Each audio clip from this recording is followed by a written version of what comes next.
Hello and welcome to this episode of the Wealth Alchemist podcast.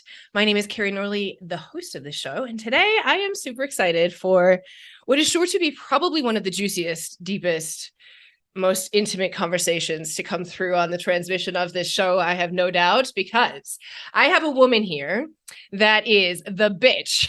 I love this. The bitch who claps for you and inspires you while also being out in the world clapping for herself and doing inspirational shit, making music, making money, and making magic. She's an artist, activist, healer, and entrepreneur. Alpha is a certified advanced spiral prac who has helped thousands of people get emotionally free. Through concerts and performances, workshops, programs, and more, she supports women and artists to unleash their power and live unapologetically. Her message is to share the gospel of self-love and liberation. I am so honored, blessed, and excited to have a dear friend, Alphamama, to the show. Welcome to the show, beautiful. Hi, thank you. Thanks for having me. I'm so excited. So good. I love it when you read my bio. It feels like extra alive. I'm going to say to the people who are listening, that is not a BS bio. That is yeah, that's Alpha. Alpha and I met, I think it was about 4 years ago when I first spiraled, and we were in a mastermind together. And then I did my spiral prac, and she was one of the people who was supporting spiral prac. And if I can say, there's so much I can say that's amazing about Alpha, but her ability to help people to open up their expression and liberation and sexuality and intimacy and sensuality is almost no one else I know. I don't know anyone else. I love that. I remember we freestyled some poetry. That's what I'm remembering right now. We did. And then I was actually thinking today about one of the most profoundly beautiful, and I want to say this because actually it has everything to do with your album that's coming out right now. One of the most profoundly beautiful nights ever. And it was so beautiful to be a part of that day. It was the VIP day we had with Leah. Remember when you guys came home and you played your music around the piano, and it started that day, Alpha, we had this grand piano, and she just sits down and she plays the album that's out right now. And I highly recommend you all go get it. She'll tell you guys about it. But it started that long ago, the journey for this album, this expression that long ago. And then that night Leah came in, and Leah hadn't, this is the power of expression with Alpha. Leah hadn't actually sang in years, remember? And I just sat there, moved to tears, the three of us sitting around this piano. It was one of the most magical nights. So beautiful to just be in the fullest expression in this witness of openness. And when I say this, it's I know that it wasn't just me who's had these nights and moments with you. I know you bring this to the world for so many people. So thank you, thank you, thank you. Oh, thank you for reminding me of such a beautiful moment. That year in general, 2019, it was the year before the world went crazy, right? And we all just were together and we had no idea of what was coming. We were kind of in this, safety bubble. And that trip, LA prac training, 2019 VIP day was the catalyst for a lot of magic and a lot of growth. For a lot of us. For a lot of us. So, shout out to Leah Steele, because shout out to Leah Steele. She's a powerful vortex. She does. There is by the way, anyone who's listening, there is another episode with Leah Steele on this podcast. You guys can go look that up and listen to her too. Okay, so what I want to drop into with you today is, this is a really huge, deep, burning conversation waiting to come out of my heart right now around intimacy. Okay. It is I'm and I want to hear your thoughts on this, because as I have been out into the dating world, and this is a new topic to be had onto this podcast, woohoo, celebrating this, ladies and gents. But as I've been out dating into the world, I have been finding the breakdown in intimacy between men and women is heartbreaking. And I'm saying this because when I meet the men, I know what had to have happened on the other side, or what they were not getting and receiving or doing on the other side, for it to have been the union to have created the lack of intimacy that I am finding in, or what they have received, right? Yeah. And so often what this can look like in a very physical level is, quite honestly, people just go from start to sex and there's nothing. And I'm where did, and then I'm talking nothing. Where did intimacy go in that place? And in that disconnection, I just go, holy cow, no wonder humanity is how it is. And my heart is raging, and it is breaking. And it is it wants to go out and just hello, shout intimacy to the world. How did we get here? Yeah.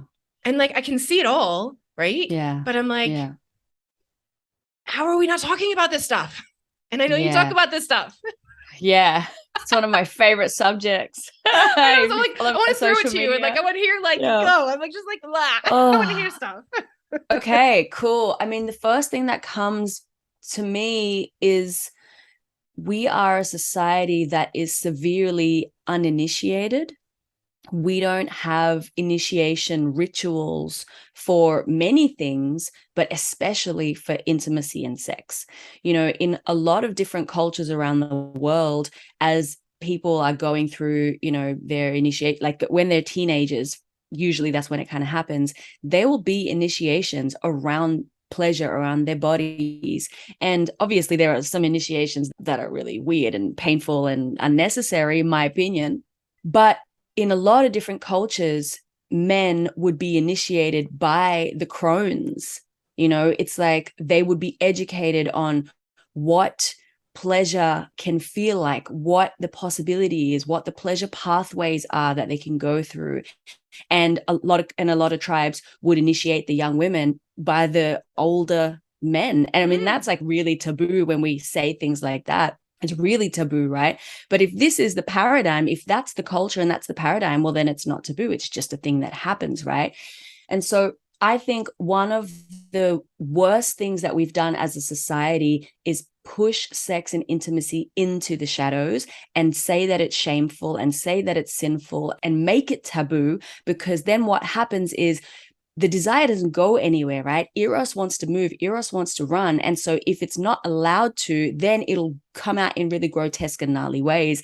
And this is where we see really unhealthy sexual behavior and non-consensual sexual violence and things like this, because we are really under initiated, especially with men, right? So where do we get our education? Where do we get our initiations on sex? Well, trial and error, and mostly media and entertainment, right? Yeah. Watching porn, sneaking I'm like, around. I just see all these like men. I'm like, have all you ever experienced is porn?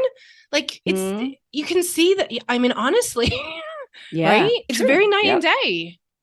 Absolutely. Yeah. And, you know, I think, because this is another thing, like a lot of people like to demonize porn as well. I personally don't think that porn itself is bad.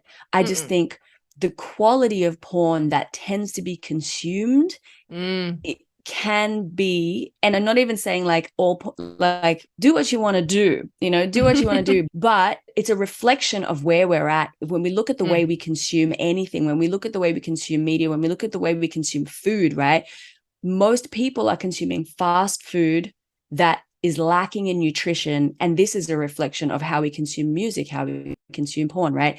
We tend to want the fast stuff that get to the jackhammering, get to the, you know, get to the squirting, right? It's like, what about all the conversation that happens before that? Right. Like, what about all the awkward bits when you're like shy? And it's like, all of that stuff, that's my favorite bit, but we don't see that. And therefore we don't know what that looks like. Yeah.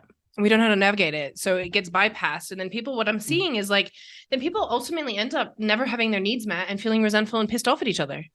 That's true as well. And boundaries continuously crossed.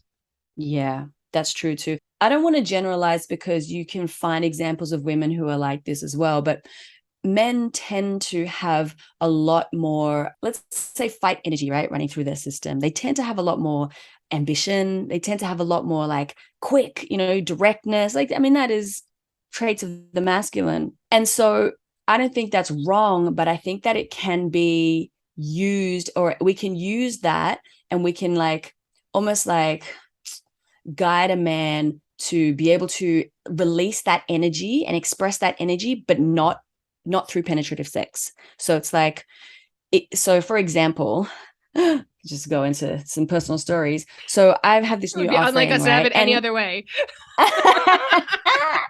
Yes, exactly. So I have this new offering, and it's a Dakini offering. Essentially, it is sacred sex work, if you will. And I call it the conscious courtesan. And I'll go and I'll be with men primarily. And usually they have an intention. It's like they might feel like I don't have any life force, or they might feel like they're moving through something. Sometimes they're moving through a breakup or whatever. And when the sexual energy unlocks, they're often so overwhelmed with it. They don't know how to contain it, let alone how to channel it, right? They don't know what to do with it. So what I'll usually do is like, I'll let them express that. And most men have been so demonized for that energy. Yes. So it's like uncalibrated. And when they sit with me and I'm in full love and acceptance and celebration of the beast energy, like Yes. the animal, like all of that, they're so moved by it. And we'll often wrestle. It's like before we even like do anything, we need to handle this energy first, right? Because it's like they're going to explode. They feel like they're going to explode. So we'll wrestle. Like we'll wrestle and I'll teach them that they're trusted, that I trust them, and teach them how to trust that energy, right? And once we've had our wrestle, we might throw some pillows and I'll get them to yell and scream and act like a barbarian, be a savage, because that is the truth of who they are and who we are as well. And I'll get them to like hump the pillow and get the energy moving until it's like, whew, damn, like they've run that energy, and then they can slow down. And once they've slowed down, they can feel what's underneath that, because there is a desire for connection. There is a desire for intimacy. There is a desire for slowness. It's just that there's so much pent up energy that has to move first. I love what you have just said. And what I'm finding is it's true. And like some of the men that I have met, it's that same concept, right? And like, they're just like, what do I do with all of this energy? I'm what like, do I do with the energy? They're like, I'm like, you enjoy it. Please enjoy it. Let that be running through you, right? Like, and it breaks my heart to know, right? Because it means that whoever they were with as well as a woman didn't know how to do this. And like, this is the other piece that I'm learning is that, and I'm grateful for one of my lovers to teach me this, was like, women are not taught how to hold space for this. Yeah. Right. Like, whereas when we grow up as women, we're taught that the men are supposed to make us feel safe. Right. This very broad conditioned. Men are supposed to make us feel safe. And we want these men to show up in their masculine. And here we are as women, like profoundly like, we need your feminine. Where are you, men? Come on, be vulnerable. But I am not going to be the place that you can actually be vulnerable to, because if you come up at the show, I'm going to like fucking shatter you for being vulnerable. Or I'm not even going to hold the space for you to even be able to step into vulnerability. Yeah. Because you don't trust me, because there's this, because the container isn't there. And the thing I started thinking about when this conversation started coming to me was like, yeah, it's fucking true. Like we're not taught that. And there's people out here doing this type of stuff. You and I understand this at a bigger level. I'm like, but it's not because I taught it as a woman. It's because I've been taught it as a person who works with human beings and human behavior person. Right? Right. And so I'm like, so now it makes sense why men come and they show up and they're like, Carrie, and I'm like, they've never experienced anything like this. I'm like, edit. Yeah. Well, no women's been taught this. Like, where are women being taught this? Right? Where are these conversations happening? Yeah, we're not being initiated, right? We're not actually having spaces where we can safely explore what it means to be a human being. You know, that's why I'm passionate about sex, not just because I'm sex crazed, even though I am slightly sex crazed. It's that it's such a fundamental aspect of our human expression. Like, that's how we came to be, right? That's how we came to be. And so for it to be one of the most vilified and taboo and shamed things doesn't make sense. And also when you understand why it benefits certain people to keep that part of us shamed, locked away, it does make sense. But we have to really work to reclaim that. We have to really work to open that and to liberate that. Because for me, like, that is an expression of love that wants to move through us. It wants to grow us. It wants to expand us. And thankfully, there are people who are doing the work. You know, that's really exciting. Yeah. It's totally really exciting. So what I'd love to hear is you're saying how this expression, and I agree with you. First of all, I want to say yes. Like, I'm not making this a generalization that no one is, because we are sitting here talking about it. There are definitely people in the world who are not in this place. But what I'm finding is there's a lot of people who are, right? Yeah. And so I'm curious to hear when you said it affects other places, obviously our expression in all areas of our life. And then you also said something around how there are people who want to suppress this for reasons. I'm going to ask you this in combination, because I think you can answer it in combination if you can go deeper into both of those concepts. Okay. I mean, I'll just be pretty blunt. I think it really benefits people who are sitting at the top of the social hierarchy to keep most people at the bottom, right? We know about this in terms of wealth. You probably talk about this a lot, right? Where people are kept in roles or with social programming where they're made to feel like being rich is bad. If I think that being rich is bad, then of course I don't want to get rich, which serves who? Serves the people who are rich, right? So this is the same thing with freedom, with our sense of freedom. When we think that being sexually liberated is bad and is sinful, then we're going to keep ourselves like virtuous and pious, right? And that's why slut shaming is such a big thing, because I don't want to be seen as a slut, so I'll just like, keep my sexual energy all like stuck within me and shame the people who are out there doing that, shame the whores, shame the prostitutes.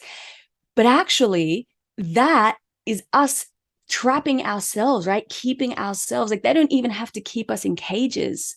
They don't even have to lock us in prisons. All they need to do is program the way we think about things like sex, money, expression, right?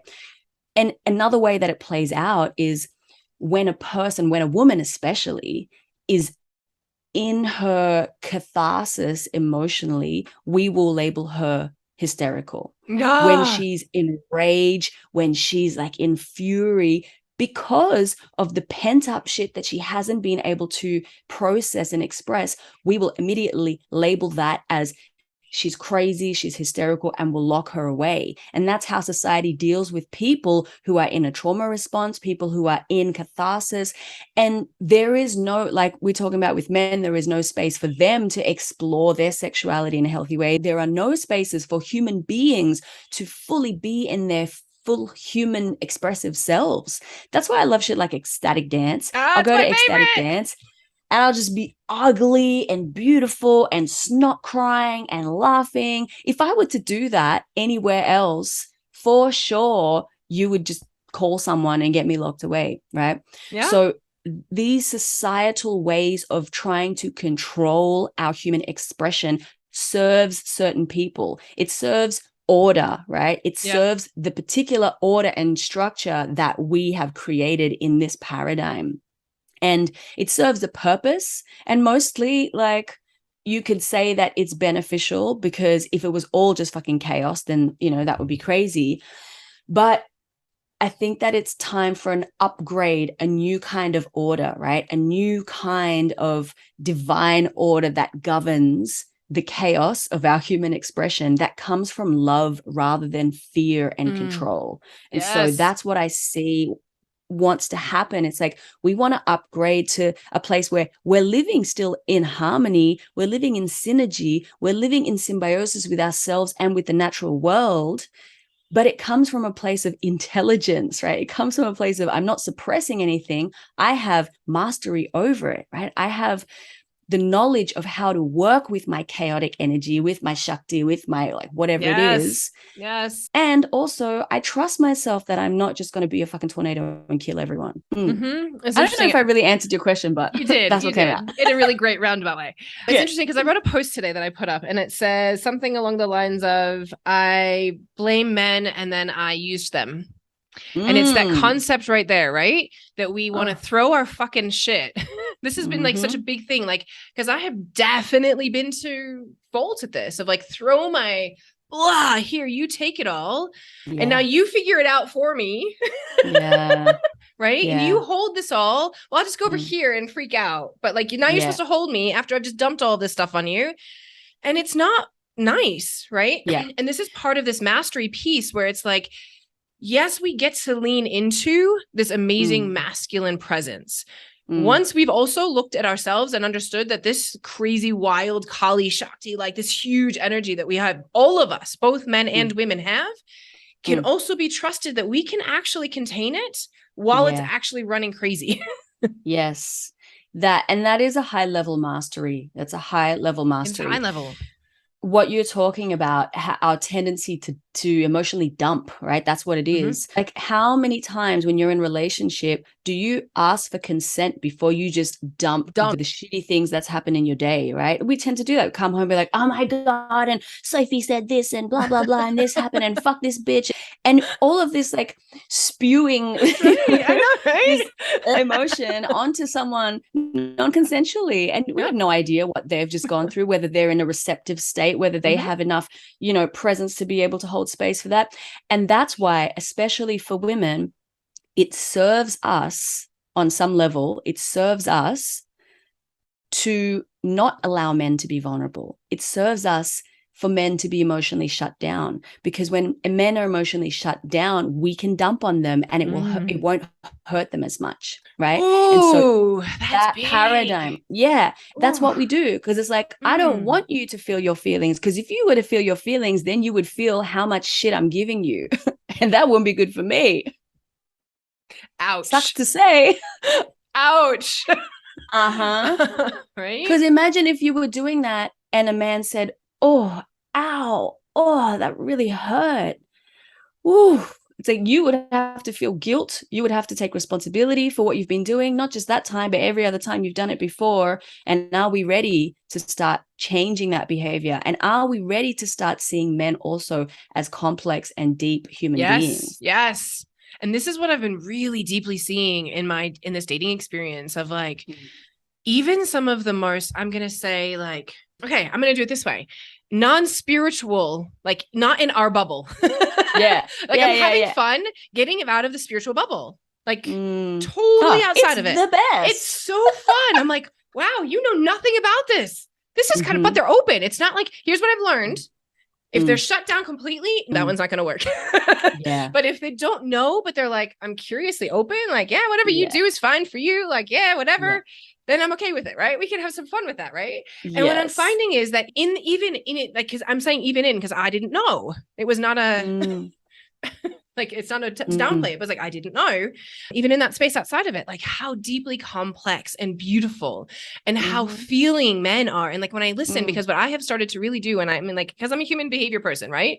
So sometimes I meet up with these guys and we go out for a date and it's like, that's it. You have a coffee, you know, it's 60 minutes of your time. But what I'm loving in it is, and sometimes obviously they go further, but like with this, like, I'm like, holy cow, like in 60 minutes, the amount of stuff that a man will tell you if you just sit and have your heart open and listen, the amount of stuff and the amount of hurt and the amount of pain that they have been through to be sitting in front of me right now.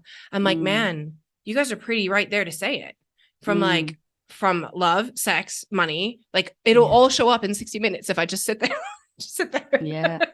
And when you realize that, first of all, it just shows me again how much they're craving and yearning and wanting and desiring it if given the space to open.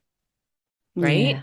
And then also how actually beautifully amazing a man is. Like when I just sit and listen to the man for the glory of a man, I'm like, man, you are amazing. I'm so grateful for men in this world. Even if I want nothing to do with them on a physical level, sometimes I do want things to do with them. Like there is just so much beauty in men that I think we as women have spent so long fucking bashing. Right. And like raging on. And I'm like, and being hurt and angry, but really, and like, and I say this from like this deep space of, I mean, Alpha, you know, I've been in this work for fucking ever, feels like, and even in this part of the work for the last, about 4 or 5 years, I'm not like new to it. And yet at the same time, I can see how deeply like we want to blame the other. And especially in the spiritual community, where are the good men, right? Where are the good men in the world? I'm like, oh my God, women, you are smashing them to fucking smithereens. That's where they are. Right. Because the thing is, and I think this is the thing, is in the spiritual community, right? Or in the conscious community, the focus has always been on being spiritual or being conscious, right? That is the goal. And that's what we want to be. And that's what we want to be seen as. Whereas for me, my spirituality is like, no, how deeply can I go into my humanness, into my humanity? That's where the real beauty is for me. That's where my work is. It's not about trying to transcend and disconnect and pretend that I'm not a fucking animal. Like I am a life form in the same way that, plants are and animals are and trees are. Like that is true spirituality for me, is in not separating ourselves, not othering ourselves from the rest of life. Like how deeply can we immerse ourselves in communion with life because we are life? Like that for me is the best kind of spirituality. And when you're doing that, then you don't see yourself as better or worse than someone else. It's like, you are a unique life form. I am a unique life form, and we are interconnected. And so muggles, normies, whatever you want to call it, like like we are literally transfiguring them when we see them as a divine expression of God, of love, right? It's like you can sit with anyone and you can see the God in them. Like that to me is the mark of a conscious person, not like I don't sleep with muggles because my womb can't have, fucking blah, blah, blah. It's like, oh my God, you've done all this womb work and you're still afraid to let someone go down on you? Like, what the fuck? It's pleasure, it's pleasure. It's pleasure. I know. And this is this piece of this body, I think so many of us are so disconnected. And this has been, I didn't realize how deep this went, Alpha, of like how disconnected people were from pleasure. And I'm like, I'm a Taurian. So I'm like, and I'm starting to realize, I'm like, oh, wait a minute. Maybe this is like so normal to me being a very integrated, sensual Taurian being, like my body, my sensuality, like this is a huge part of who I am. And people see it all the time in me. I'm like, oh, then they go like, oh, you're Taurian. I'm like, yes. Now I'm starting to think maybe this is something I'm a Taurus rising. So I get it. Right? I'm like, is this just because of that? Like I'm starting to question it. I'm like, is it? Maybe people don't think this way because of that. I don't know. Maybe it's just so natural to me. But it's so alarming to me how many people disconnect from the fact that we have this incredible body that loves to feel everything. And what I'm starting to realize through this journey for myself is how deep we can go into pain and transform that into the love. Right. Yes. And like through this journey, like so many of the beautiful people who are surrounding me as I go through it, or including you, even on your own journey, watching you, right, who can deeply understand that we can run from the pain of heartbreak. And heartbreak comes from lovers. Heartbreak comes from other female some of the female friend heartbreak is worse than the male heartbreak, right? Oh yeah. Right? From work, from all different things, the pain. And if we can take that and feel it, but so many of us don't want to because it hurts like hell. But when we disconnect from that, we disconnect from pleasure, we disconnect from joy, we disconnect from everything. And one of the things that I can remember you saying, and I want to open this conversation up because I think it would be beautiful to start actually sharing some ways that people can start walking this a little bit further, right? And inviting into their life. And one of the things that you said, which I have really been leaning into as I have been going on this dating journey, and especially with this lover who is like a mad love affair. It was like, came in, right? Oh my God. Whoa, whoa, where am I? Right? You know those ones, right? You're like, whoa, whirlwind. And so I kept stepping in going, this feels really dangerous, but I'm going to keep my heart open.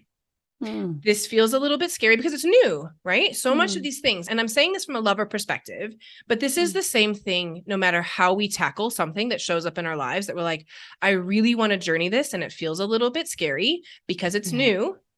And I want to keep my heart open. And one of the things that I love about you, Alpha, is that I'm going to keep my heart open, even though at some point I'm still probably going to end up in pain. I remember looking at this man and I was like, I don't know how long this will last. And I will probably end up at pain at some point. Yes.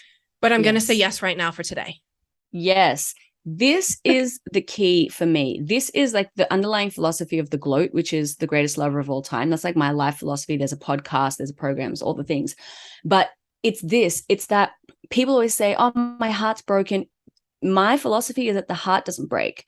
Our true heart is infinite, immortal, unkillable, unbreakable. What breaks is the ego, because the ego is attached to the form of what love has to look like for us to receive it. It's a trap so that we can't feel the love that we are. And so the ego creates all of these constructs and all of these protection mechanisms, all these barriers, all these heart walls. And when that breaks, because we're finally invested enough to feel for someone, and then it gets taken away, or something happens that we don't like, or the person does something that we judge, the ego breaks. The construct of love that we've created breaks. And when we're in grief and when we're feeling that pain, that is love. That is love. That's the deepest expression of love. And it's the resistance to feeling that pain that is the problem. But when you open and surrender to it, it's like, ooh, the love is still there. The love doesn't go anywhere. Your attachment to the form of love is what's broken and left. And like this, to me, if we can master this, then we don't have any more problems. Like we won't have any problems if we can master this, because it's scarcity of love that causes all of our relational upsets. It's a scarcity of intimacy of relationships, right? Why do we feel so upset when we have to let go of someone? Because we think we're not going to get it again. We think it's gone. I'll never have it again. And you think about this with money, right? if you get a salary or whatever, you get money that comes in, you never say to yourself, oh God, I'm not going to take this money because if I take it, then it's going to be gone, because you're going to spend it, right? Eventually that money is going to be gone. But we're like, no, it's cool because I'll get it again in the future, right? I'll get it again. So when we believe that there's an abundance of money, then we don't have a problem with receiving it, right? But with love, there's such a scarcity of love that it's transactional and it's going to be hard work to get it and keep it. That is what keeps us from fully opening to receive the love that we actually are. So, I mean, like the thing here, I want you to go deeper into like transactional and conditional, because I think this is the next level of that, right? Like we then take this piece. If I sit here and in this piece, it was a huge cracking open to, I'm going to open my heart without condition. I have no idea how we are going to show up today. Today, this worked. Tomorrow, I'm going to show up without condition because you might walk away tomorrow. It might not work the day after. And been going further in that, right? Even if you go away tomorrow or I go away tomorrow, does that mean love is gone? No, it doesn't mean love is gone.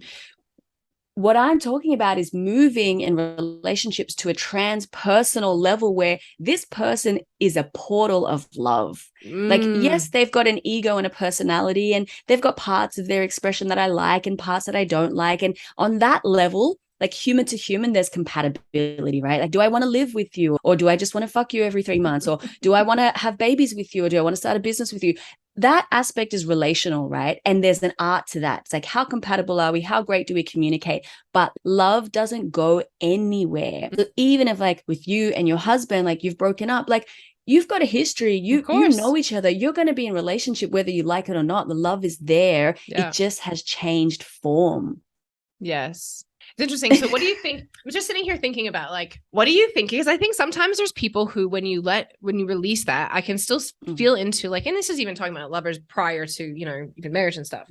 If I sit here, I'm like, I could feel into like, yeah, there's still a sense of love for that person, but there doesn't feel like I'm going to say a bond. Yeah. Is that the right? But sure, like there's sometimes with some people that they have a stronger bond or a stronger triggering. So let's call it what it is. It's attachment. Yes, attachment. Right. Yeah. So what do you think creates that? Like if you've left, I mean, even like I'm just thinking about people that I'm like, yeah, I can feel that from people who are even like 20, 30 years ago. Right. Whereas other people who were 20, 30 years ago, I'm like, oh yeah, that was that like guy that I kind of hooked up with that one. There's, you know, so what do you think creates the difference between that? I think it's a couple of things. Like, I think there are different forms of attachment. And I think maybe on the human level, like ego level, there's our conditioning, there's our trauma, right? When you trauma bond with someone, that's one of the strongest bonds ever. Because it's like, my wound is relating with your wound right now. You've got this particular puzzle piece and it slots into my hole that I have, and it makes me feel like I'm getting some kind of resolve. So on that level, there's that kind of attachment, right? It's our conditioning, puzzle pieces, looking for resolve, looking for a way to heal, right? To work things out. And then I also think there's like soul level attachment. I think that there are people in this world who we've known beyond this lifetime, and we have some kind of journey to have together. There's like a karmic attachment. There's like, you know, I've known you from this lifetime and we've lived this, and we have made some kind of pact or promise to meet each other again and have that. And I think that is so beautiful. And the two of those things, you know, interrelate with each other. There's my childhood stuff and all my blah, blah, blah. And then there's like my soul, you know, like infinite, like, I just fucking love you because you're a fucking cool person. Like, I have that. My best friend, Atlas. Yeah. We were in a deep relationship for 3 years, and then we separated. Like, we had family, like all the whole shebang, then opened. And then even until now, that bond that we share is unbreakable. He's got a wife, like I've, you know, been with so many people, but we still talk every day. We still see each other as life partners, but the shape of the relationship has changed. And that bond is unquestionable. It's not going anywhere. Even if I never see him again, I know like we are connected forever. I think it's interesting. And I think what I'm hearing and what I'm feeling into around this as well is to have the lasting bonds in a healthy way takes a really high level of communication. Oh, absolutely. It's because it's about affinity, right? Which is, you know, it's related to love, but I see love more as an unconditional presence. I see it as like, it's like the warmth of life, the warmth of God. It's, you know, it's like the feminine aspect of life, if you will. And it's there. It's energy. It's always there. It doesn't go anywhere. But affinity is how much you like someone, how close you want to be with them, right? Because you could love someone and not like them. I totally 100%. Yeah. It's really common. Like sometimes I'm like, have you ever found yourself in a relationship, especially long term, where you're like, I know I fucking love you, but I hate you? Oh, yeah. Like that's happened to me multiple times. I'm like, why did I fucking fall in love with you? I don't actually like your personality. I think you're annoying as shit. You piss me off. Everything you say annoys me, but I love you. Right? It's fucked. Yeah. And because it's like, because there's a difference between love and affinity. And I think where we want like that jackpot is we want to love someone and we want the affinity and we want the relationship to look a certain way for us to feel fulfilled in it because of Disney conditioning, religious conditioning. So we want to be in love with a person that we like the most, who looks the way we want them to look, and we want them to marry us and only be with us. That tends to be the way we're conditioned, right? Yeah, That's that monogamy culture. And yet we're in love with so many people. We're in love with our children. We're in love with our best friends. You know, I'm bisexual. So for me, often the line between I love you as a friend and I love you as I want to fuck you is really fucking, it's really unclear. I don't know. Am I in love with you? Sometimes with clients, like, have you ever been in a session with your client and they're in some magical state and I'm like, fuck, I think I'm in love with you? That's happened to me. I'm like, shit, I can't tell you. If I were a man, that would be really predatory, but it's just the truth. Like, I really like you. You're a fucking cool person. I love the inside, your insides, your inner world is so beautiful. Wow. I feel so drawn to you. I have so much affinity for you. And plus I love you. It's really interesting. So my question, so here's the next piece. So I'm thinking about this as like attachments again, right? So as we come into all these places, and especially because I love that you speak of this from a polyamorous perspective in that open relating, however, whatever words you want to, whatever word works. Whatever you want to say. Having multiple people in your life, multiple lovers in your life on all sides of the fences. And so when we look at this, like, and I'm thinking about this from a relational perspective, but then also it's the same thing when we look at the attachment to money and wealth. Right? Yeah. I think is as you're in these places where you're opening your heart to multiple people and we're having, I'm like, I don't know, like we at some level, we're still attaching to these people without wanting to be unhealthy in a secured, attached way, right? We're wanting to. Mm-hmm. And so then when we need to start to, or we get to start to release some of these attachments that we've created because like, oh, this one doesn't work so well. Right. And like, and it's interesting because you're speaking from it from this abundance perspective, the abundance of love. And I see that in the same way that like money and wealth, like we want to attach to it and be like, oh, over here, this is going to come here. And then what about over this? And oh, is it going to come over here? And how can I let go of this one? And should I go buy this? Cause we'll come back again. Right. Yeah. So where do you, like, how do you move through this to release that? Well, I'm sure your language would be similar around it. When you think about wealth, we think money, right? Money is the particular form of wealth that we've become attached to. And it's very useful, right? It is like the common denominator of how we communicate and trade. So there's nothing wrong with it. But true wealth, as we know, is like, how well are you actually experiencing your life and the abundance of your life? So even if you never touch another dollar again, you could still be so wealthy. And for me, like, it doesn't matter how much money I make nowadays. My nervous system is chill the fuck out. It's just like, it doesn't matter if I'm homeless on the street. I am still wealthy. Because why? Because I'm spiritually free, because I have a relationship with God, because I can walk and meet someone and ask them for an apple. You know, I have communication skills, right? I don't need to protect myself from life because life is benevolent. Life is for me. And that is my true wealth, right? With love, it's the same thing. It's like, you don't have to cling onto the one person because you believe they're the only person that can make you feel that way. True wealth and true love is a self-generated experience, because we know people who have all the money in the world. Miserable. Are they fucking happy? Right? Miserable. Yeah, exactly. Miserable. We know people who are in lifelong, committed, exclusive, monogamous relationships. Miserable. but they don't truly have each other. That's the thing, right? It's about how much we can have what we have. Some people are like, I don't fuck anybody else. Yeah, but you don't even fuck each other, right? It's like, I don't talk to anyone else. You don't even talk to each other. That's what I'm saying. It's like, it doesn't matter whether you're exclusive or open. If you yourself are not open, how can you actually enjoy your life? And is that love? And is that wealth? It's not. You're poor, right? You're destitute. You got nothing. Systems are collapsing. The world is shifting rapidly. An awakening is upon us.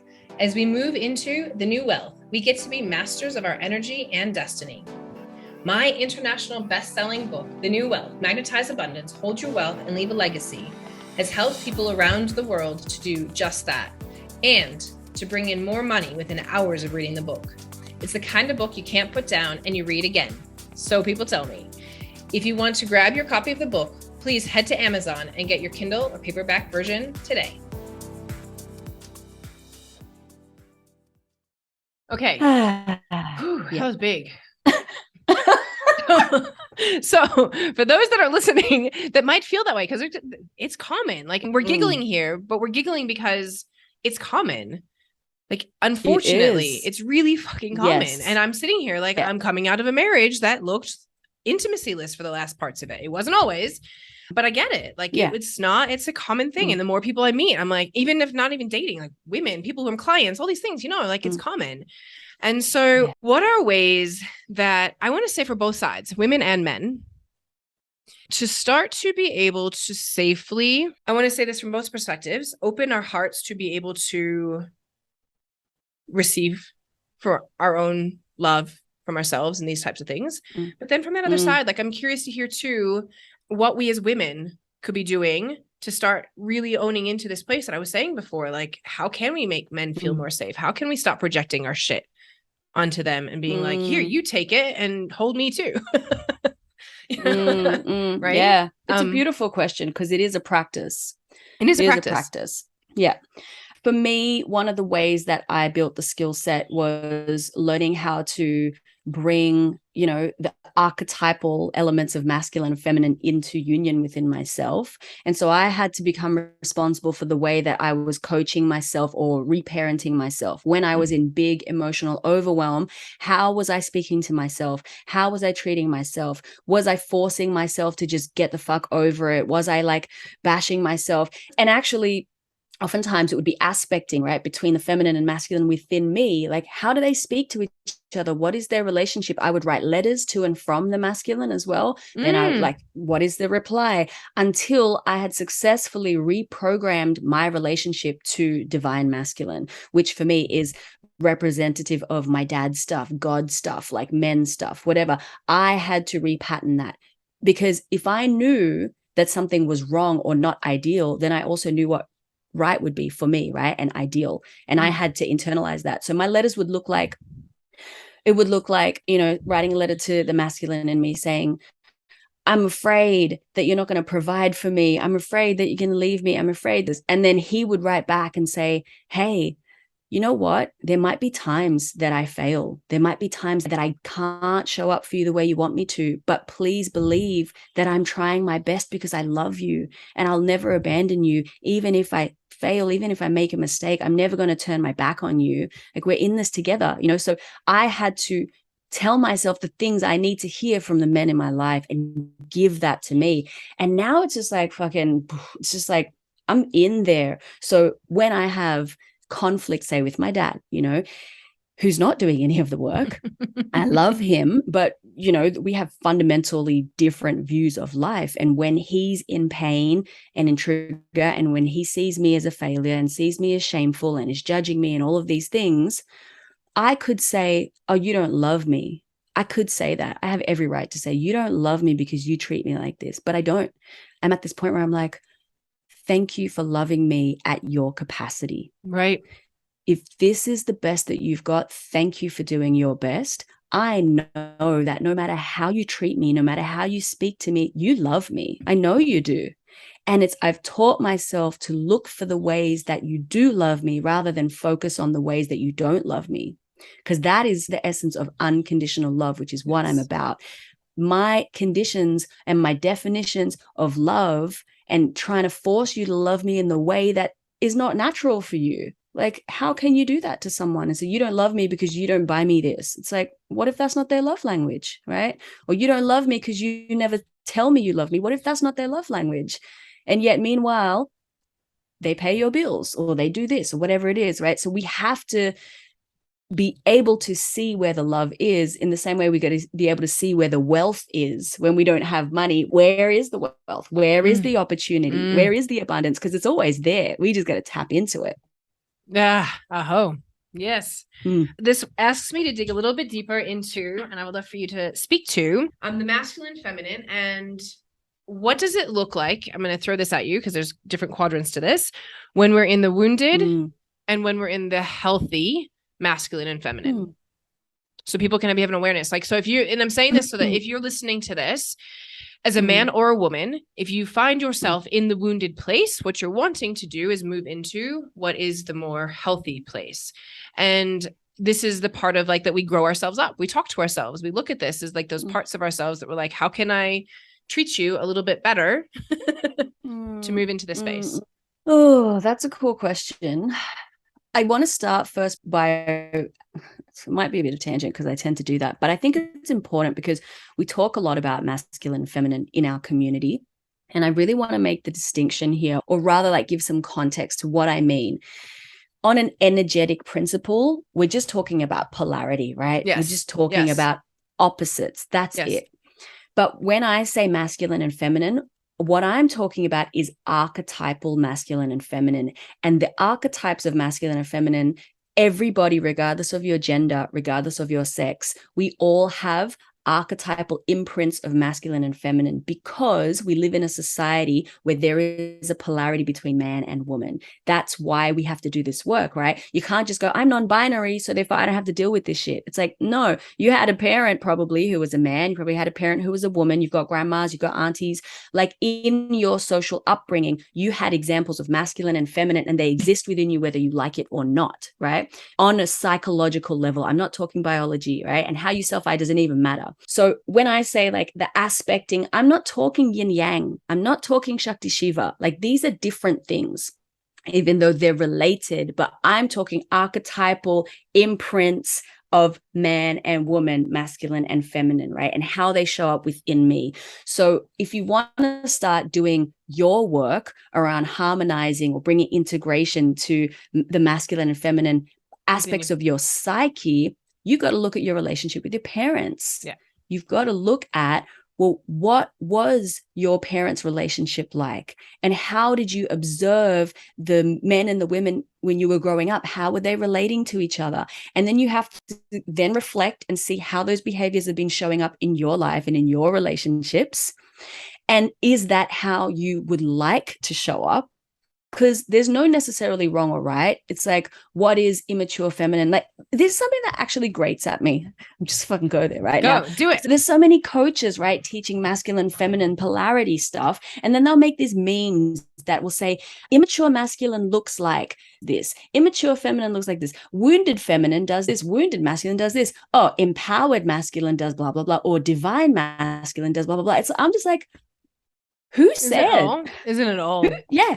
Who came up with that definition? Like, where did you pull this from? Because maybe for me, the most true expression of my masculine is not that. Maybe it's something different. So my area of discern, or the way that I discern is that how I want to show up? Is that who I want to be? Because if it is, then there's nothing wrong with it. If it is, then that's fine. It's about our sense of choice and agency over who we are in the world and how we show up. That is my only guideline. Everything else is dogma. That's the way I see it. Like, am I being my most authentic and true expression of love in the world? It's probably not the answer you wanted to hear. No, because I don't have a like, do this, do that. No, it's just like, I love it. Are you being you? Right. It's amazing. We all get to have the opinions and the thoughts, right? I think it's beautiful. You know, the more that I get into this work, the more all of that makes more sense to me anyway. Like, so much of the rules that we've put onto so many of these frameworks seem limiting in some ways. Yeah. You know, when you're saying is like, it's just really truly. And like, this is what I wrote in my book, you know, when I wrote the book, The New Wealth, ultimately I was just like, I just really imagine and feel that we have an experience of this world where we can come in from infinite bliss, abundance, joy, peace, and love, whatever other things you want to, right? But in order for us to do that, like we have to break the conditioning that says that there is anything less than that. Right? Like, and the only thing that is telling us that is the stupid conditioning that we've been told that says that we're anything less than the most infinite light beings on this planet, living in a meat suit that brings us pleasure and pain and joy and bliss and love. And if we want to escape it, we won't feel it. Like, you know, and this is our journey, is to be like, how can I, and this is what I was saying, like, this is where it all started. This whole piece of this conversation started with us saying, how can I open my heart in every step? How can I be open-hearted and present and know that if I have no attachment to wherever this is going to go, and that I can handle anything that's given to me, and I can just be present with my heart open. Yeah. What else is there? Yes. And that is the skill set that we develop because we are dealing with, you know, emotional pain and ego, and there's nervous system. Like, we haven't even talked about nervous systems, right? Because that's the big trendy thing right now, nervous systems. And yes, if you're going to be in relationship with someone, having emotional regulation skills is vital, right? So important. Having the ability to down regulate when you've been highly stimulated, because, you know, conflict and emotions and anxiety or whatever we're upregulated. It's like we're in sympathetic, right? We're in like fight or flight, or we're in that state where we're like, there's a lot of energy running through the system. And to be able to down regulate and come back to calm and come back to centeredness, you want to have tools to do that. And you want to have an awareness over when you need to use your tools, because a lot of us have tools. Do we fucking use them? No, we don't. You know, we just like, no, you fix it for me. You fix it. I need to go see a coach. It's like, we need to also use the tools. And so that's really important. But lately I've been asking the question, is it really your nervous system or is it your ego? And you have to be honest about that. Because a lot of people are saying, oh, my nervous system's frazzled, I can't do it. It's like, really? Is it your nervous system?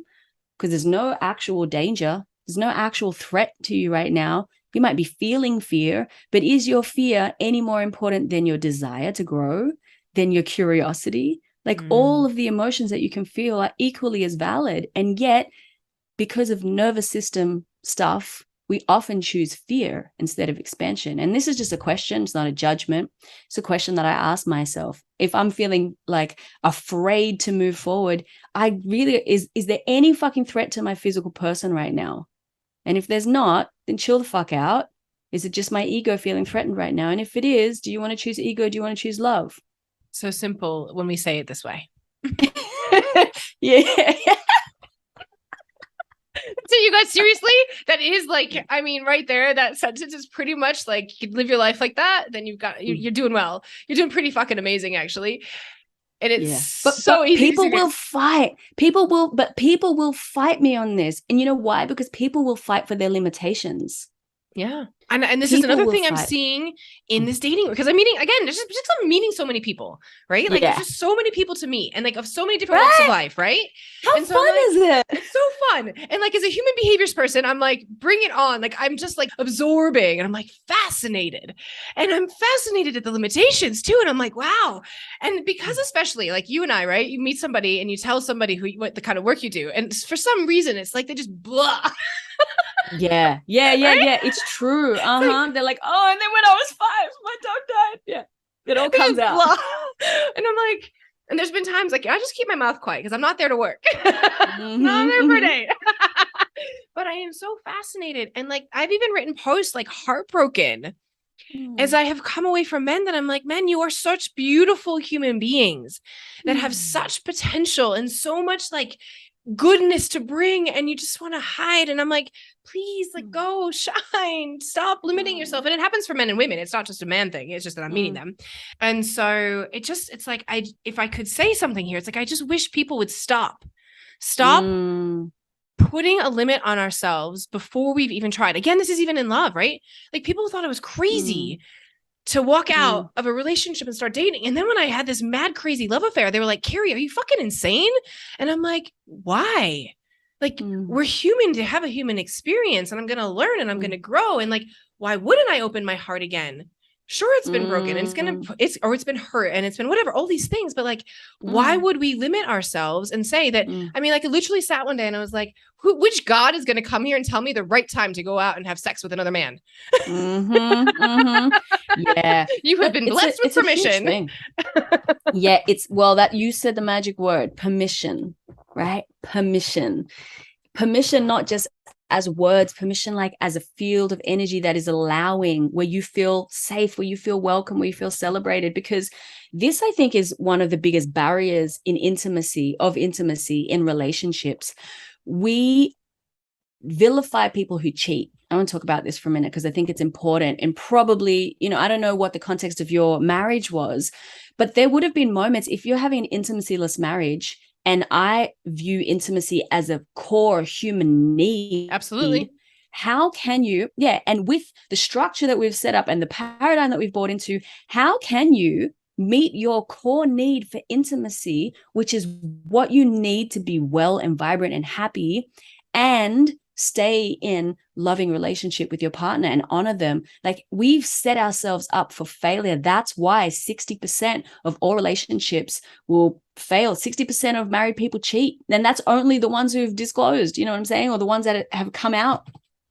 What about all the secret infidelity? That's why sex work, no matter whether it's criminalized or legalized, is always going to be a thriving industry, because we need intimacy. And yet in our relationships, when someone comes to us with their truth, the truth of their desire, the truth of their need, we shut them down. We tell them that's not okay. I'm not available for this. And if you do this, I will walk away. So we're dealing with ultimatums and threats.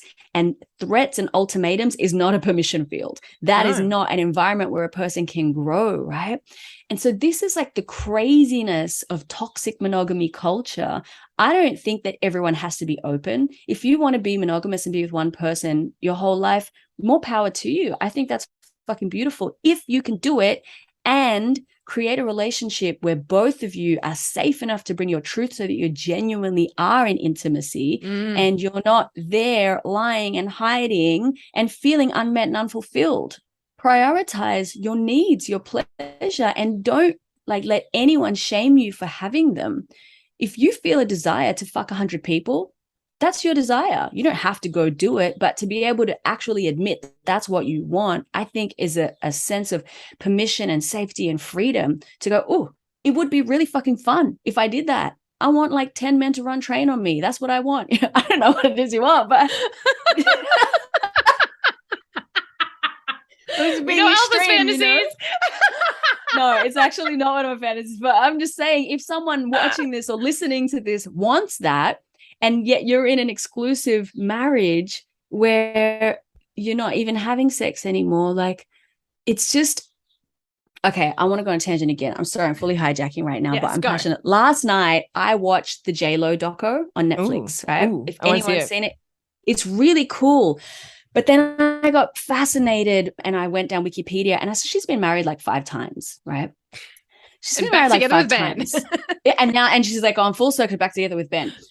And I went on this little journey because I grew up being conditioned to believe that divorce is one of the worst things you can do. I grew up to be brainwashed that you're supposed to find one person and stick with them, whether you're happy or not. Yeah. Happiness is not even the factor. It's just that it's the right thing to do to stay with that person. And if you break up, that's a failure, right? So already I'm a failure because I got divorced. And what I realized was I was looking at J-Lo and I was like, a lot of people would look at her like she's a failure. A lot of people would look at J-Lo and say she's failed marriage 5 times and that's a weakness, that's a deficit, or so she might be successful financially or, in her music career, but she's failed in her marriage. And I'm like, isn't it interesting that she said, I don't want this anymore. I'm going to leave. I'm going to fall in love again. Oh, I don't want this anymore. I'm going to leave. I'm going to fall in love again. That's fucking freedom. Yeah. And what prevents most people from living that kind of freedom is the shame that they carry around it, right? So if you could be in a deep committed relationship with someone, all of a sudden it's like, oh, our needs aren't being met. Okay, thank you. I love you for the, thank you for the journey we've spent. We're going to like go and have our own adventures somewhere else. And then you meet someone else, like, that's fucking freedom. And yet we look at that and we say, that's bad. You failed. You didn't know what to do to sustain your relationship. You don't have blah, blah, blah. It's like shaming people for actually wanting to be happy and wanting to have pleasure. It's a broken paradigm. Totally. It's interesting because I have even felt that as this dating experience. Because, like you come together and some of the guys I've been with, and like, it might last like, you hang out for like a month and you're like, actually, no, right? But there's this part of me that has come to this, like, does that mean I failed? That this wasn't right? Is it me? Is it like, and I've had to process through that. I'm like, no, it's just that it wasn't alignment and it's not right for either of us. And we just get to move on. But it's an interesting piece to play with that. It's like, and like, you have to give it, and this is what I'm learning. Like, we have to give it the time to see, right? You have to give it that time. And it might not be the right person. And you get to just without having shame. And that it could take a year, 3 years, 5 years to figure that out. Let's be real. Right. Without exactly. And maybe that's the journey that you were meant to have. Maybe you were only meant to have 4 years and 1 child. Maybe you're meant to have 14 years and 3 children. And maybe that is your actual journey, So the difference with me now is I don't really feel the need to break up with people anymore. Like and what I'm desiring in my life is multiple husbands or multiple spouses. That's what I'm desiring. So it's like, okay, there's a difference between a lover and a partner for me. Yes. A lover is like, cool, there's no expectation. We see each other if it feels good, and that's cool. We don't owe each other anything other than respect and kindness and, all of those things. But for a partner, I'm a lot more discerning because I want to weave my life with yours. I want to integrate my life. I want to publicly claim like, you are mine, I am yours, not exclusively, but you're on my team, I'm on your team. And I want lifelong committed partnerships with people. I want lifelong. I don't ever want to have to break up with you ever again. Even if we fight, even if you fall in love with someone else, even if I fall in love with someone else, it's like, it's an and. It's a yes and rather than an either or. It's moving from like expansion. Like, I love you. And just because maybe there's no more sexual polarity, or just because you fall in love with someone else, that doesn't mean that now we can't walk together. It's just like, okay, now we have a web, and now you have a wife and I'm your wife, and now I have a sister wife. Okay, cool. And I have this other husband, and my 2 husbands are mates, and they coordinate. And it's like, that's what I'm wanting, that level of sophisticated, complex, and yet really simple and easeful, because we all know how to communicate and we're all moving from love relationships. I love it. But it feels people, audacious, but right? It's possible. Right. I was gonna say, hey, people, this is why we love Alpha. It's just like, this is well, because like, I love the way that you just think abstractly, like outside of so many conditions that we've placed, right? Like, why can't we have? And it's interesting because I've been on Instagram. There's Remodeled Love, I think is the name, is a poly person who shares her stories, and she was sharing recently, and I didn't know this, around her and her husband have a non-sexual relationship, and then they have sexual partners. So they have kids together. They've obviously had a sexual relationship, and they decided it wasn't the right thing for them. And so now they're like best friends. They love each other immensely. They're romantic. They have all the things. They live together. They raise kids together, but they don't have sex together, and they go outside of their relationship for sex. And it's the same kind of thing that what you're saying is, like how many ways we have put conditioning around what that actually looks like. Yes. I love seeing alternate ways of relating, because we don't see much of that, right? Growing up, we don't see what is possible. And yet just because we don't see it doesn't mean it's not possible. I love it. If people, it's like, because sometimes that might actually work better. There's no expectation to get sex from you. I wish that more people could openly go to sex workers, because sex workers are so skilled at what they do. It's the area of mastery.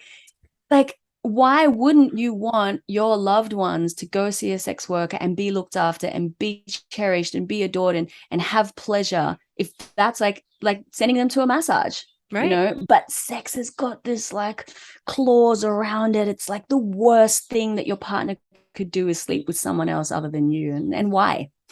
Why? My question is, why is it so bad? That's it. It's conditioning. That is the only fucking reason. Yeah. I have to say, one of the things, my vision for my relationship, and as I move forward and restructuring the family is, like for me, I would love that my ex and I are great friends, like, yeah. I look at him as he's still somebody, again, like you said he's still somebody I love. Like, I spent a long time with him, and we've done a lot together. And we've done a lot of amazing things together, and we've done a lot of hurting of each other. And so I look at that and I'm like, but that doesn't change the fact that like we still have 2 children and we're still going to journey this life together. So let's do it in the best way we possibly can. Right? Like, yes. Why not? Like, there's still so much that I love about you. There's still so many wonderful things that you have done, that you bring to the world, that you bring to our children. And like, I can just focus on that. And then someone else can have the rest of the things that it's like, you go do that over somewhere else. Yes. Not for me anymore. Totally. It's great. Because it's like, you don't have to, if you don't like certain things, well, you don't have to have them. I don't have to have that part. Now here's I will wrap this up because we've been going for a while. And this is one of my final questions for you, because you said sex workers. And this is something I'm going to openly admit publicly. Man, this has been a deep conversation, Alpha. But I told you this privately, and I did. Actually, I said it to you on a very public Facebook post. So it has been public, but just on your page, not mine.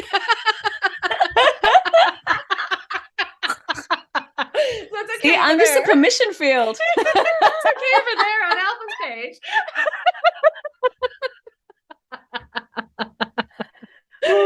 But this is the truth. And I want to say this because I deeply feel what you're saying, which is around sex workers. And I know when Hugh and I finished the marriage, when we completed, one of the first things I looked for was actually that. Because and I said this to you, and I say this because I think this is so critical for men and women to hear, and for it to be given permission to. And it was one of the first places I looked, because I was like, I just want to feel safe to be touched again. And I knew if I started to put myself out into the world with men, that dating scene, let's talk. I mean, like, we don't have to go deep to find out. There's some fucking sleazy ass shitty men out there in the world who want to do not nice things to women and women to men. Like, this is like across the board. And even beyond that, like, it's not connected sex. You come and have one night stands and it's not connected. It's not healing. It doesn't help. And it actually made me feel like it didn't make me feel any better. It just was like, no, it's not it. And I wanted that healing. I wanted that space to be able to express and to feel safe, to open again, and going out into the dating scene doesn't create that. And what I also know is that's the place that we get to go heal, so that when we go onto the dating scene, so that we go and meet other people, we have done the inner, like quite literally the inner work. Right. Yeah. And I say this coming from a place of, I mean, you and I both know, like, we have self-pleasure practices, like I've already, like, this is how we've gotten to this place for me, is that I've already been doing this work for myself. Right. Yeah. And going into the inners. And like, when we start to do self-pleasure practice, like, you can start to release trauma and all these things from within our wombs that also will take you to different places in your healing path. But I was at this place that I really wanted to experience it from another man in a really safe way. Yeah. I still haven't found him yet, by the way. So I'm going to ask this question. This is as much for me as it is for anyone else that is out here wondering, how do you find this person that's safe? Because I don't want to just Google somebody and be like, hey, yo, I don't know if you're safe either. No, I hear you. So there are tantric practitioners who usually don't offer full service. Usually tantric practitioners will do hands-on and, might be yoni massage, not only for therapeutic reasons, but also just for pleasure as well, because pleasure is therapy. So you could potentially find a tantric practitioner. Or the other thing that you could do is you can go to a male sex worker, but look at the reviews and the testimonials to see what other women have said about them. You can look at the services that they provide, and you can actually even, like, a lot of sex workers will let you get on a phone call and say, this is what I want. Is this a service that you provide? Because the reason why we go get massage, say, for example, or go, do other services that we do, is because when you pay someone who that's their professional job, you can relax and surrender because you trust them, right? And also because you've paid for it, you feel like there's a sense of agency in you being able to have the experience that you want. But when we're dating, and especially with people that we don't know very well and we don't know what their sexual history is like, there's a sense that, like, oh, I'm going to be vulnerable. I'm putting myself at risk of having an experience that I don't like, and I won't be able to do anything about it. So then fawn response comes in, freeze response comes in a lot for women. There's like, I'm checked out now. I'm just going to let this happen, even though I'm not really enjoying myself, or I'm going to pretend that I'm enjoying it so I can get it over with faster, right? Been there and done that one in the last few months. Yeah. Yeah. Freeze and fawn, because we don't know how to advocate for our needs, and we feel bad, especially as women. We're socially conditioned to not advocate for our needs or for our pleasure. And so we can change this. So it's like the medicine for freeze and fawn is fight or flight. And this is something that I teach in the GLOAT program as well. Like if anyone's listening, curious about like all the shit that I'm saying, there's a program for this. But the medicine for freeze is to actually fight. So to advocate, right? To push back, to actually say stop, to actually go no, to wait, slow down, or just use your body and push away.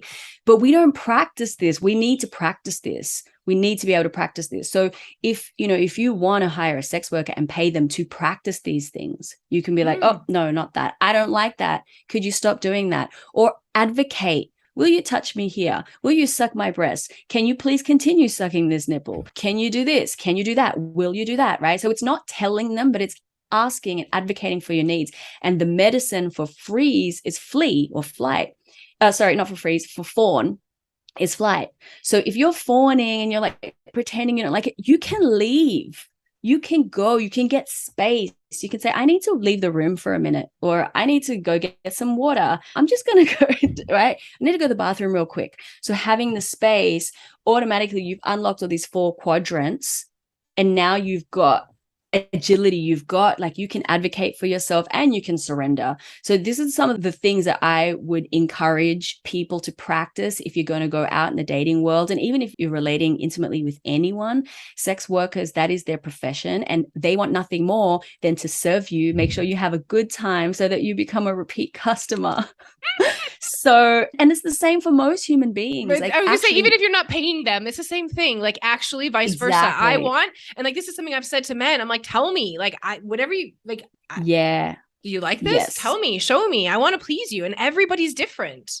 Yes. So that's the thing. Everybody is different, and not everybody expresses themselves the way you and I do. We're very effusive. We're very like wordy, verbal. Some people are more subtle. Some people have, so, it's like being able to read a person's body, being able to sometimes match their energy, being able to give a complementary energy. This is all like energetics and polarities. And, if a person pulls away, then you're going to be inclined to lean forward, right? If a person leans too far forward, you're going to be inclined to pull away. And so when you understand the energetics, then you can really have fun, because then you can manipulate a person. And I don't mean that in a bad way. No, I mean that in a good way. Yeah. To help them have pleasure. Exactly. Yeah. And to get pleasure. Yeah, totally. This is the other thing that I've learned. I have the other thing I've learned around boundaries and being able to say the yes, no before the fight, flight, fawn, freeze is actually, if I haven't spoken the things that I know that I'm going to need before I actually go into the situation, I shouldn't be in the situation. Yeah. Right. Like if I can't have that, like right now I'm at that place that it's just like, if I can't tell you right even before, because I'm now clear, like with a lot of things that I'm like, if this isn't going to work this way, then I'm not going to want to do it. So if you're not willing for that, then don't start. And I'm even starting to learn, like, I don't want to rush into sex. So you know what? It's off limits right away. Right. Yeah, like beautiful. It's actually off limits, because I know you're going to try hard, and then I'm going to have to say no, and I'm not going to want to say no. Yeah. No, so I'm just going to put it as a barrier. Yeah. Do you know about the RDBSMA acronym? No. Okay. This is really important educational stuff. Your audience is going to love this. So they teach this model at ISTA, which is the International School of Sexual Shamanic Temple Arts. And then I added the A after it as well. So R stands for relationship. So when you're going to be intimate with someone, first you ask, cool, like, are you in a relationship? Is there anyone who should know that we're connecting? Is there anyone I need to, maybe have a conversation with, blah, blah, blah. Relationships. B, boundaries. Cool. I don't like pain. I don't want you to go near my butt. I don't want you to like slobber all over my face. No hickeys, right? Whatever your boundaries are, you just put them there. Or it could be no penetrative sex, right? That's a boundary. And then you go into your desires. But what I do desire with you is I would really love to slow dance. I would really love some massage. Oh my God. I would love to see you naked and explore your body, right? Whatever the desires are. RBDS, sexual health. Okay, then you disclose, when's the last time you had a sexual health check? Do you have any sexual infections? Like whatever the things are, you disclose that. And then you go into M, and M is for meaning. If we have an intimate experience, what's that going to mean? Like, does that mean that we have to keep seeing each other? Is it just a casual thing, right? Like, what's the meaning of this experience for you and for me? And make sure that we are on the same page. And then the last one is aftercare. So do you have any requests for things that you need in terms of aftercare? When we finish, do you need to cuddle? Do you need to have a shower? Do you need water? Whatever it is. For me, aftercare is important. And so if someone can't honor the aftercare, I won't have sex with them. Yes. Because I don't want you to just roll out of bed, have a shower and leave. That feels gross to me. I need aftercare. So that's the acronym RDBSMA. Super helpful to have this conversation before you're going to be intimate with anyone. It just makes things so clear. And after I have this conversation, my whole body just relaxes and I'm like, oh, now I know the parameters. Yeah. Now I know what we can explore together. Yeah. Let's go. Yeah. And because you feel safe in the container set. Yes. The container set. It's so beautiful. I love that. I have discovered a lot of those. So it was beautiful to hear it in the, like on my journey. In that way. Discovered, yeah. And even as I'm listening to you and I'm hearing it and I'm like listening, I'm like, it doesn't even have to take long to have that conversation, people. Like that conversation could literally be minutes. So if you're wanting that one night thing. Right? And you can do it in a sexy way. It doesn't have to be all serious and shit. It's like when you're in the car, so is there anyone else that you're seeing right now? Okay, cool. I'm just wondering if you have any like hard lines, things that are off limits. So you could do this in a cute way. Yeah. Totally. Okay. So you talked about, and I didn't actually hear the answer to, because actually I was feeling like, okay, so where I feel like to go first would be tantric practitioner. That feels like a yes to me. And so I want to know though, so where do I literally go for anyone who's listening to go and like search, like how do we search for, even if it was tantric or a sex worker, where would you, like, are there websites that we look for? Are there safe places? Are there organizations that are like, these are safe? Yeah. That's a great question. So I don't know what it's like in the States. I know that in Australia, if you go to any online escorting service websites, we have Scarlet Blue, we have Real Babes, we have like, there's multiple ones. And there would be some in the States for sure. Even if you type into Google escort service, type that in, and then there will be a search bar and you can type in keywords. You can type in Tantra. And if there is a tantric practitioner, they will definitely most likely be offering their services on these escorting sites.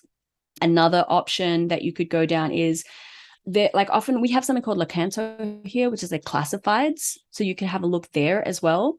Most tantric practitioners will probably have a website. So you could just Google tantric practitioner in the area that you're in and see what comes up. Hopefully they've got some good SEO. And having said that as well, a lot of sex workers are naturally tantric. That's why they got into the work. You know, a lot of people naturally have this like sense of energy and, you know, able to play with energy like you and I, right? Right. Like that's the whole thing. I'm like, this is what I'm like, this is what I'm so profoundly like blown away by is like, it's just energy. I'm sitting here, quote unquote, people, it's just energy. And then I'm like, so many people don't understand. It's just energy. No. But like, there's so much that goes into it. And like, men are like, Carrie, and I'm like, that was, energy. Totally. Yeah, exactly. And so I just think like definitely if there's a tantric practitioner around you, that could be awesome. But many of them probably won't offer full service. If you want full service, then you want to go to a sex worker and just have a conversation. Just say, hey, this is the kind of experience that I'm looking for. Is this something that you offer?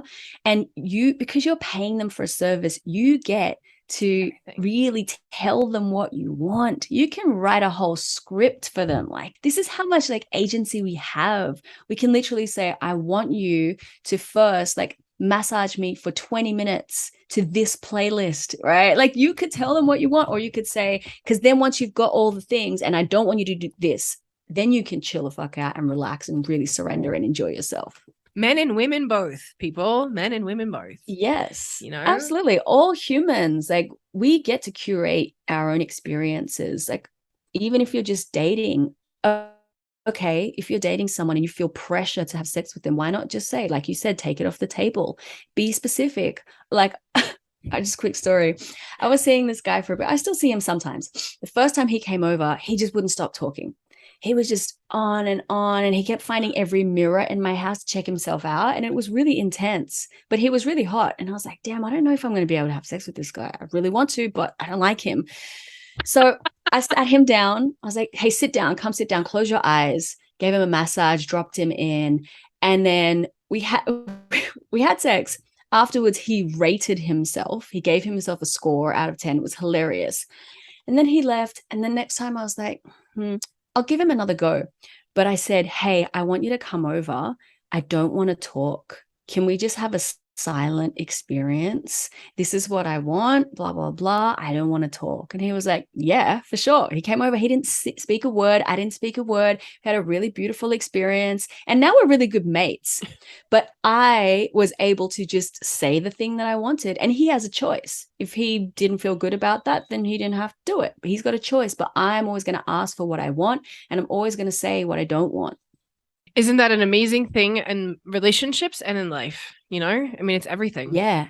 Yes, absolutely. We have a choice and we can practice how to use our voice and advocate for what we want. Absolutely. This has been amazing. I love you. I adore you. This has been a phenomenal conversation.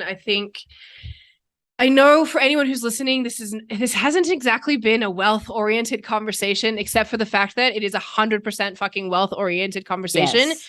And if you get to the understanding that this is 100% everything to do with wealth, it will change your life. Yes. Thank you. No, it's important to make that link. Yeah, to make that link for people. Yeah. It's not necessarily about the accumulation of numbers and dollars.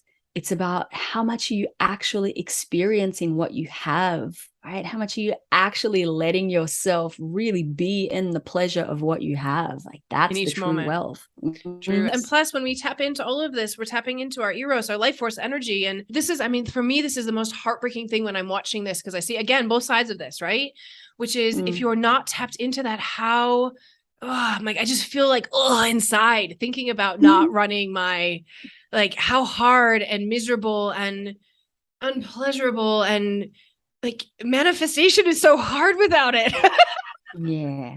No, I hear you. And the other thing that happens is when you get what you want, it's never enough. You don't feel a sense of like it doesn't register. It's like, oh, I got the thing, but I don't even care that I got the thing, and you're going to keep going for the next thing and the next thing and the next thing because it's coming from a place of deep scarcity, right? There's no actual sense of connectedness to the true wealth, which is a state of being.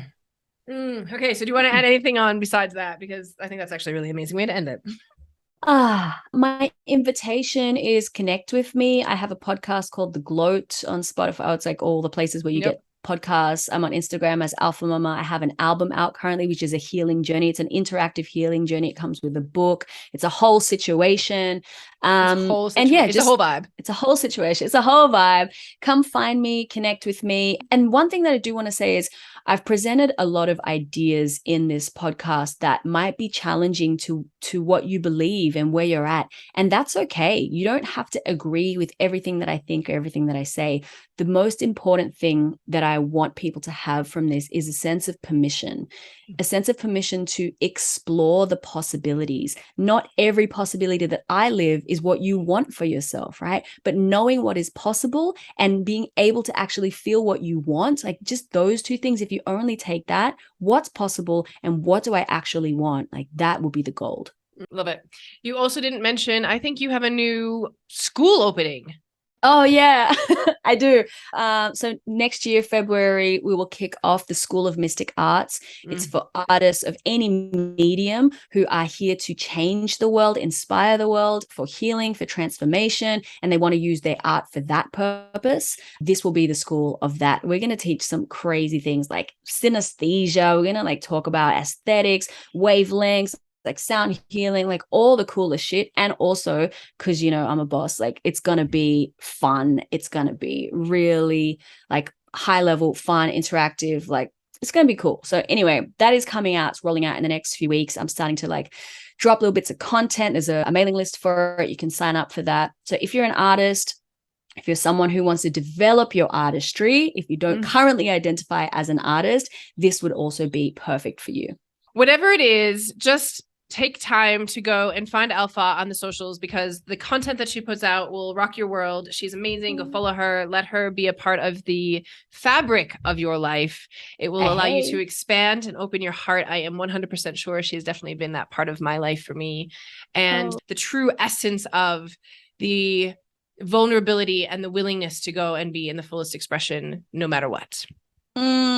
Thank you so much for having me. It's been such a joy, a pleasure to reconnect and just to talk shop with you and just to go to all the cool, fun, juicy, taboo places. I've had such a beautiful time. Thank you for having me. Thank you. Thank you. Thank you. I love you. And for those of you listening, see you next week.